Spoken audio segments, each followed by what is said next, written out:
The Nightbeat starts right now. They came face to face with smoke and flames. A grass fire made its way towards their apartment complex. We hear from those who feared for their homes in a live report coming up. And the Defenders investigate a program that was meant to help CPS Energy customers, but instead they were left angry and confused. Plus, progress and pounding. The city doing something about noise from construction sites, but that's not the only noise issue on their radar. We break it all down coming up. But first, we begin with that new video of a massive grass fire. The flames closed in on an apartment complex, threatening the people living there. Yeah, it caused some traffic on Highway 281 on the south side of the county near 281 and Mission Grande. The Villa Espada apartments are near there, and that's where the night team's Lee Waldman now joins us live. And Lee, it's really hard to make out the damage because it's already so dark out there. So show us around.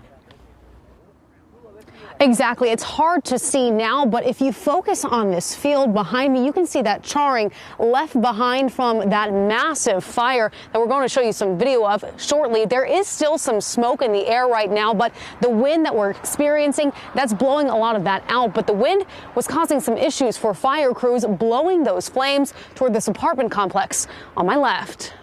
See, look, they got more fire extinguishers because they're trying to put this part out. Neighbors banding together. I was scared. I was nervous at the same time, but I tried to do what I could do to prevent the fire from coming through the building. Grabbing fire extinguishers, hoses, all in an effort to save their home at the Villa Espada apartments. I saw everybody running, panicking, going to the front. Apartment management sending out this email telling residents to leave. The fire taking down part of a fence, destroying a truck. We're getting out of here. Meanwhile, outside of the fence, SAFD and Bexar County Fire working to put out the massive flames. Video from Sky 12 showing just how far it stretches. At 6 p.m., a San Antonio Fire Department spokesperson told us 281 was shut down in both directions by police and the sheriff's department.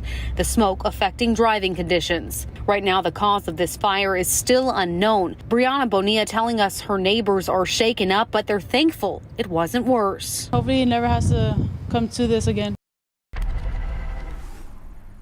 Tonight, we know that one person was hurt. We spoke with a fire department spokesperson who says right now it's unclear if their injuries are from the smoke itself or from one of the accidents that it caused. Live in South Bexar County, Lee Waldman, KSAT 12 News. Glad everyone seems to be okay out there. Thank you, Lee. Well, new tonight, a shooting at an apartment complex leaving one man dead. This happened on the southeast side on Bullmore Drive around 6 this evening. That's near Goliad and Pecan Valley. A man in his 50s found with several gunshot wounds. He was pronounced dead at the hospital. No word on any arrests in this case or what led up to the shooting.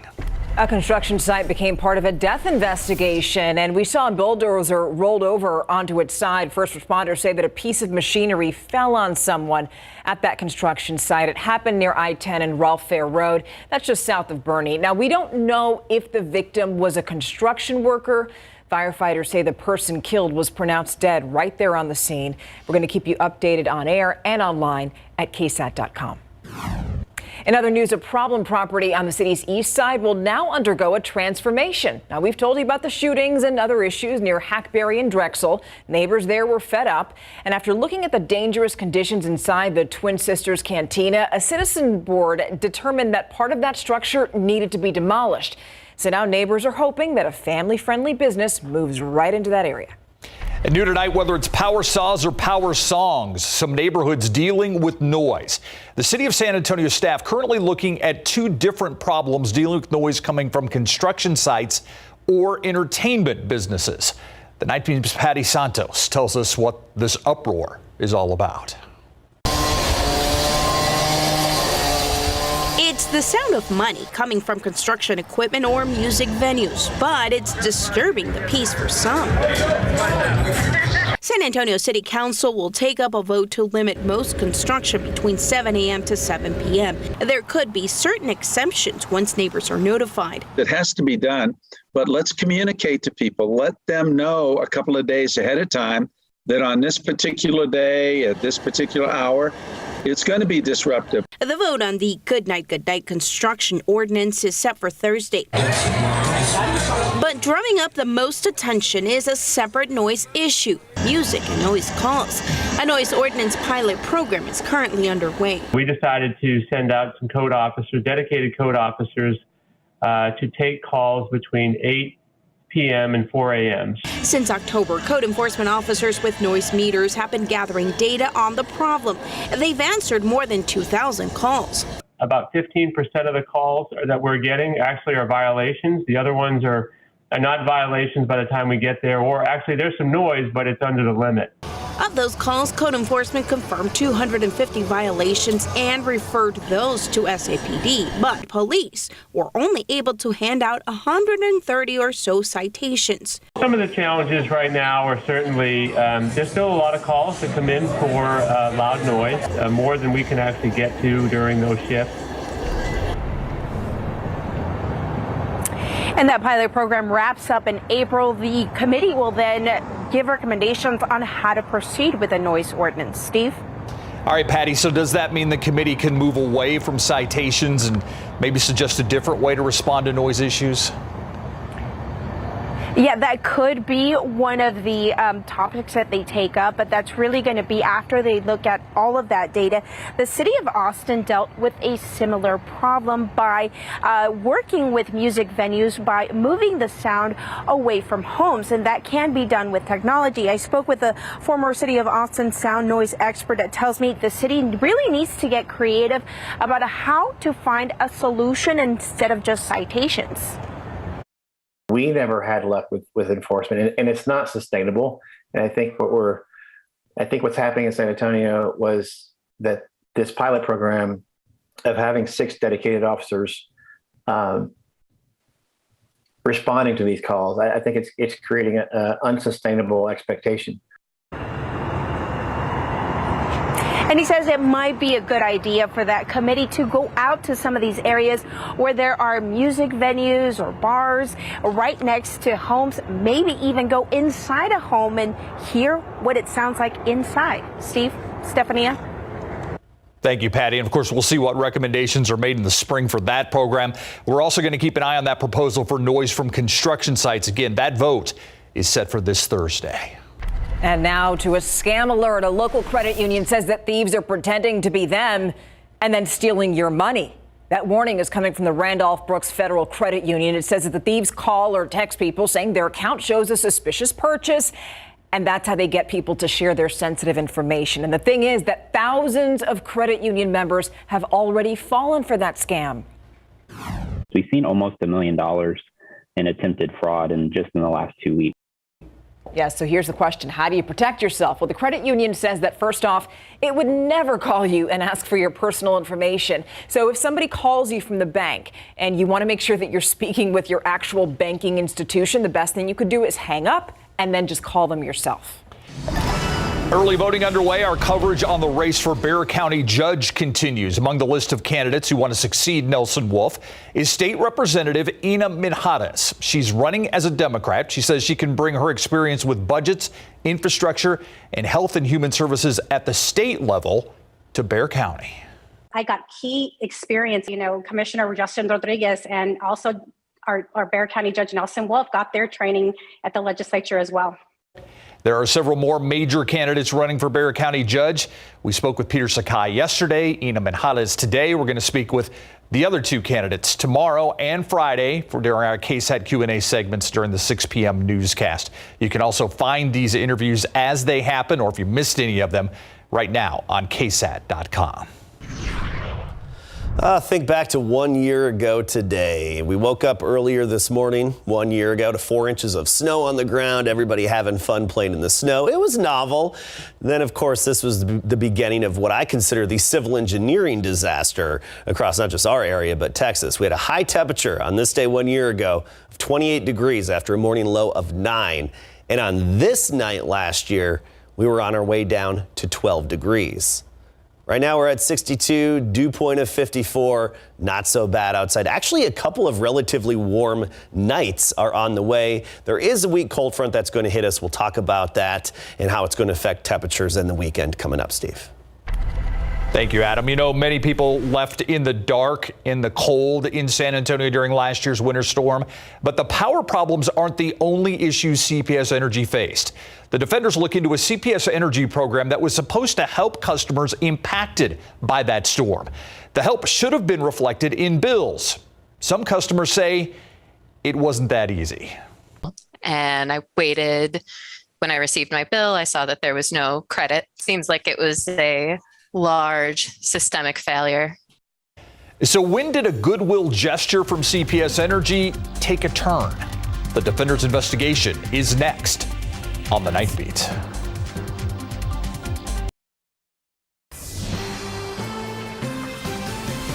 Who could forget what happened exactly 1 year ago? A lot of you were freezing without power. CPS Energy offered something called a bill credit, but an investigation by our defenders found that many of those customers were left angry and even confused by the program. Yeah, as the Night Team's Dylan Collier learned, it took months to resolve many of those disputes.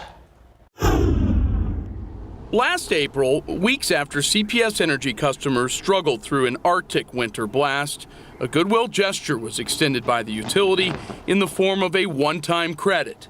Customers were, in most cases, given $8.75 towards their bill, or in some instances, a higher amount if they had gone without power for 2 or more days. That is not something that we have done before. CPS Energy executive Deanna Hardwick recaps the intent of the plan. When we issued the bill credits, it really was an effort to acknowledge that it was such a poor experience during the winter storm. But internal utility records obtained by us show the credit rollout was not without glitches. Out of hundreds and hundreds and hundreds of customers who had contested the amount of their credit by mid-July, more than 60% reported being upset or confused. When I received my bill, I saw that there was no credit. You can put Kelly Janis firmly in the upset category. After losing 3 days of wages while trying to work remotely during the storm, Janis then had to follow up with the utility 3 times after not being given a credit, and says she got $50 toward her bill. Only once she threatened to contact the media. And they finally responded to me about 2 days later, said that they would apply the credit, which they eventually did to my June bill. And emails show CPS Energy staff sometimes had to be prodded into talking about the credits publicly. After they prepared a presentation to recap the winter storm before the Mission Del Lago HOA in late May, a chief of staff for the city councilwoman who represents this part of town reached out and implored officials to change topics. Quote, they want answers to CPS relief efforts on the one-time bill credit. Why hadn't you moved on to bill credits, utility assistance, until being told to by people outside the organization? We were getting many requests from customers, and we wanted to make sure we were providing as much information. And we admit that we had challenges with our bill credits, but our approach is that we are doing everything we can to make it right, and so sometimes it takes a little bit longer. Seems like it was a large systemic failure, but I am happy to know that others were aware that they were entitled to this credit and did make the effort to seek it out. For the defenders, Dylan Collier, KSAT 12 News. As a matter of fact, as of last month, all but 5 bill credit disputes had been resolved by CPS Energy. In 65% of cases, customers were given more credit than they had originally been applied to their accounts. More than $3 million in bill credits have been issued so far. Switching gears, we're going to take things outside right now. Here is a Sky 12, courtesy of Sky 12 here. We got a nice little view here over the torch of friendship right here. 61 degrees tonight. And you know what? There's really not much to complain about this week, Adam. No, not at all, especially when we all think back to this time last year. And of course, as usual with snow, it all starts novel and fun, but then it got serious pretty quickly. We had 107 hours straight below freezing, which is actually not the record. We missed the record of consecutive hours below freezing by about 1 hour. That's about it. Anyway, weather headlines here. 70s the next couple of days. A little bit breezy as well. You notice the wind outside right now. It's going to be the same basically the next couple of days, and then back down near freezing by Friday morning. But we're just talking a brief light freeze possible, especially in outlying areas. All right, take a look at our day today. 41 this morning, 75 in the afternoon. Look at that record low, 9 set on this day back in 2021. Record high, by the way, set back in 2019, not that long ago, of 86 degrees. Dew points now are on the rise. We've seen this gradual influx of higher humidity and higher moisture content in the air because the wind's coming off the Gulf of Mexico right now. And you notice the breeze, it's pretty stout out of the southeast. So dew points already back up into the 50s, and they'll continue to rise a little bit through the night. You'll notice a little hint of humidity in the air tomorrow morning and, well, throughout the day. But then that humidity gets swept away Thursday through the weekend. It returns again. I think it's going to be even higher by early next week. But what the increase in mugginess is going to do overnight is basically give us an increased potential of areas of fog, drizzle, low clouds, and a few sprinkles to start the day tomorrow. So some dampness to start the day tomorrow with a little bit of fog and reduced visibility. Temperatures right now, mostly 50s and 60s at Lubbock, Midland 58, 61 Austin, Brownsville at 64, 62 right now in San Antonio. Comfortable outside, upper 50s in parts of the hill country. Early tomorrow morning, we're only going to drop a few more degrees. I mean, we're talking mid to upper 50s to start the day tomorrow. So not as cool as previous mornings, mid to upper 50s. And then by the afternoon, check this out. We're talking 80s south of San Antonio. Now, I mentioned we'll have the low clouds, a little bit of drizzle and a few sprinkles. Well, I think we'll clear from the south to the north throughout the day. So areas south of Highway 90 and along I-35 south of town, you're going to have a few more hours of sunshine, and that's going to make a big difference. Carrizo Springs, 83. 87 Cotulla, Laredo up to 88, even Del Rio 83. Meanwhile, 73 in Timberwood Park and Bernie, Helotes 75, but to 78 Elmendorf and Von Army 80 degrees. Very similar on Thursday, and then temperatures fall off Friday. Most of the afternoon is going to be spent in the 50s. So yeah, a cold front's going to affect us, but it's going to be brief, just like the last one over the weekend. See, we rebound nicely, well into the 60s by Saturday and Sunday. So here's the next system we're tracking. It's this swirl here over Southern California near Las Vegas. Not a whole lot of moisture with it. It's got some good energy, though. It's going to take that rain-making energy just to the north of us and actually produce some thunderstorms. North Texas, basically Interstate 20 all the way up into Oklahoma. That's where the bulk of the moisture and the activity is going to be. Whereas here, we'd just be on the tail end. Maybe we'll get clipped by a brief shower, a brief thunderstorm tomorrow night while we're sleeping. That's about it. The bulk of the activity, and we're talking over an inch of precipitation throughout parts of North Texas and into Oklahoma, and even some snow on the backside of it. But that's where they could have some severe thunderstorms in parts of Oklahoma. Now, at least part of Texas where we need rain should get some. I know we want it around here as well, but at least if we're not going to be getting rain, somebody else who needs it is. So 57 in the morning, 76 by the afternoon. That southeasterly wind, you're going to notice it at times gusting up to 30 miles per hour. Friday morning, down near freezing. Same with Saturday morning. But notice how those temperatures rebound pretty quickly. Oh, yeah. All right, Adam. Thank you. All right, Greg, I know it's just the start of high school playoffs. Yeah. But we've already seen some great buzzer beaters. We had the Edison win last night. Now tonight, a big upset. Steele tonight here. A lot of teams that were in the playoffs deep last year have now been eliminated because in the playoffs, you're one and done. Spurs in Oklahoma City tonight, getting ready for their end of their first half of their rodeo road trip tomorrow. And, of course, we got bull riding tonight. Look out.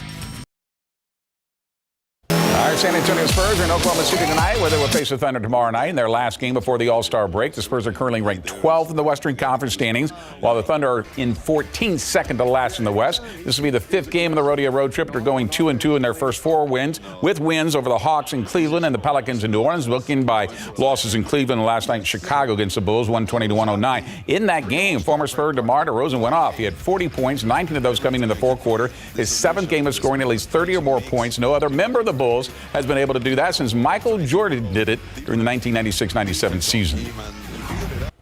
DeMar had a great night. He was super.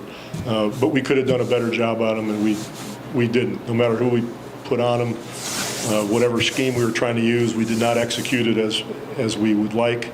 And so the combination of him being super and us not executing very well was a big contributor to losing the game. He's playing at such a high level.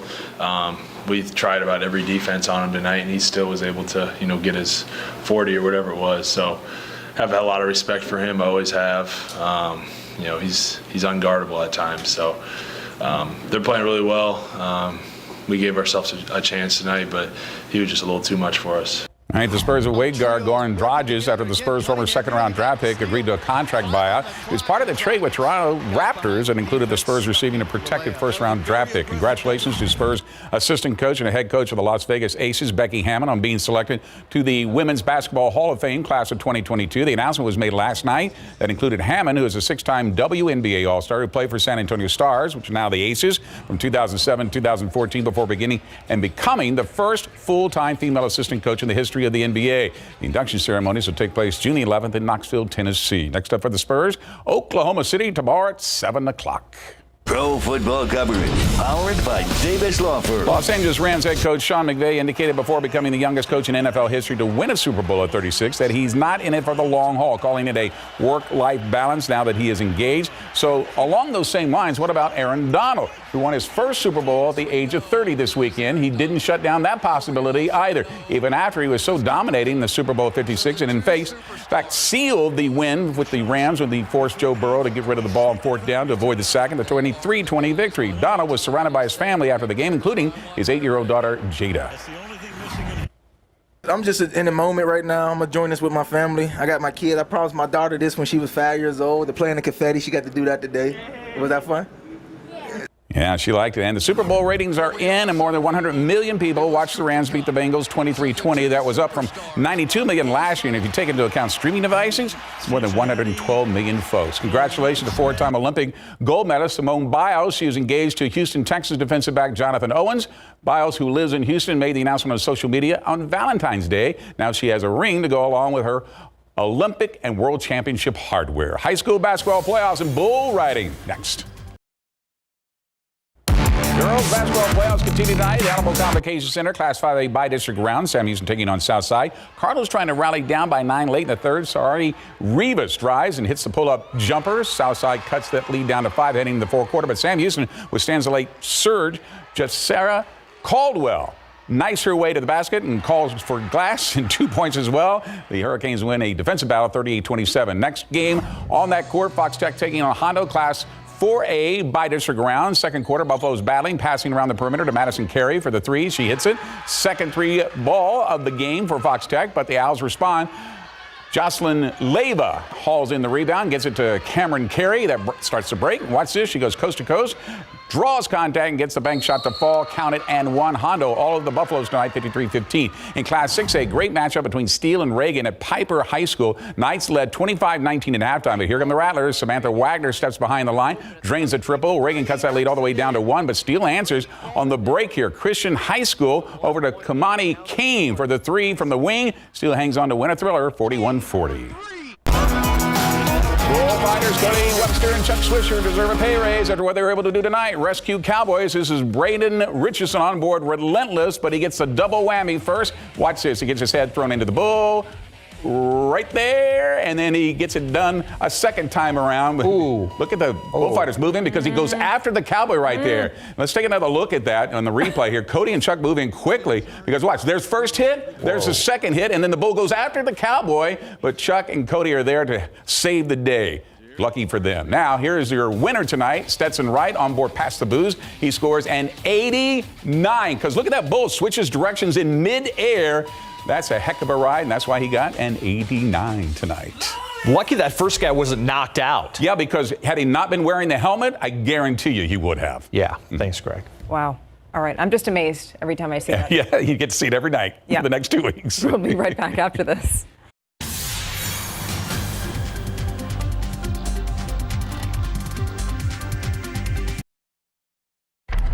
All right, did you hear about this? Virgin Galactic says it is ready to start offering the general public an out-of-this-world experience. But, you're getting to it, I know. Tomorrow, the space travel company says people can try to reserve a spot for its next trip to space. But here's what Stephanie was talking about. The total cost for a reservation, $450,000. If that works, just a $150,000 deposit holds your spot. Mortgage your house for that? Yeah. I see.